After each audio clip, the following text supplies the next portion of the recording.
Thank you, Mr. Toastmaster. Thank you, friends and guests. I am a refugee from Toronto.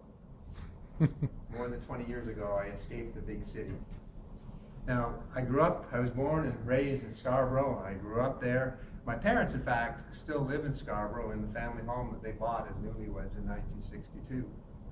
And as a young person living in Toronto, I could never imagine why anybody would want to leave the hustle and bustle and excitement of the big city to move to the relative boredom and tranquility of small town rural Ontario. The times and seasons and priorities change. And in 1996, my family, including my wife Felicity and our one-year-old daughter at the time, Paige, moved to Ayr. Now, at the time we made our move, I was working as an insurance representative for a boutique insurance company in Barrie. We offered insurance programs and policies to the so-called blue-collar self-employed. That's mostly tradespeople, farmers, and truck drivers. And I was doing very, very well when I joined that insurance company. In fact, I was the top salesperson in our office, and I had reached the first-year sales target in the fastest time anybody had ever done it in our office, in a little under 7 months. And so, since this company was expanding in Ontario and there was no sales presence in the Kitchener-Waterloo area, I was offered a position to take the adventure and the opportunity to come to KW to set up a sales team and to build the sales presence of the insurance company through southwestern Ontario. Now, since we had no permanent roots in Barrie, and the opportunity looked great, my wife and I decided we would move. And so we spent a couple of weekends in early May of that year looking for a place to live in Kitchener. We thought we were going to move to Kitchener because that's what we were told. And so as we looked for a suitable home, we couldn't find anything. Fortunately, as luck would have it, my father had a friend who lived in the area who was involved in real estate. And so we gave Jim a call and made arrangements to go and see him. But it turned out he lived in this place with a funny name. It was called Ayr. Never heard of it.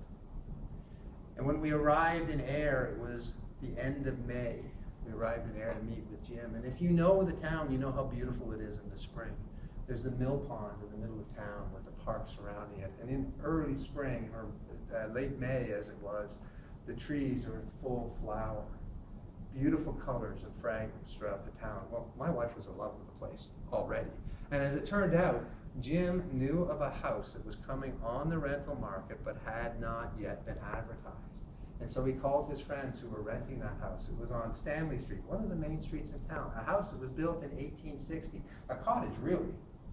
A tiny little house, 2 bedrooms that suited our family beautifully. A beautiful old house with wide plank, white pine floors, probably cut and milled from trees nearby. None of the floors in the house, though, were level. And so if you spilled something in the kitchen, by the time you got your paper towel to collect it, it was already in the dining room. Now, we made progress in developing that business in Ayr. In fact, I was very successful in my insurance career as I worked and developed sales teams throughout southwestern Ontario. A year after we moved into that little cottage, we bought a house around the corner. And shortly after that, our second child, Nicole, was born. And we were able to raise our family in the wonderful small town of Ayr. The times and seasons continue to change. And 10 years after I started with the insurance company, I was getting restless. It was time to change again. In fact, that insurance company had been bought and sold twice already. And so a lot of change was occurring, and the career path that I had been on had come to an end, and it was time for me to try something else. And so I left the insurance company with no particular plan, heading out into the wilderness into parts unknown. I found myself working with small startup companies, helping them organize their sales strategies to build themselves into success. And then I had good fortune to receive an opportunity to teach a class in leadership at Conestoga College. And that grew into a few more opportunities at Conestoga. And then I began to think about what I was going to do with the rest of my life. And I thought I should get involved in professional development training and coaching.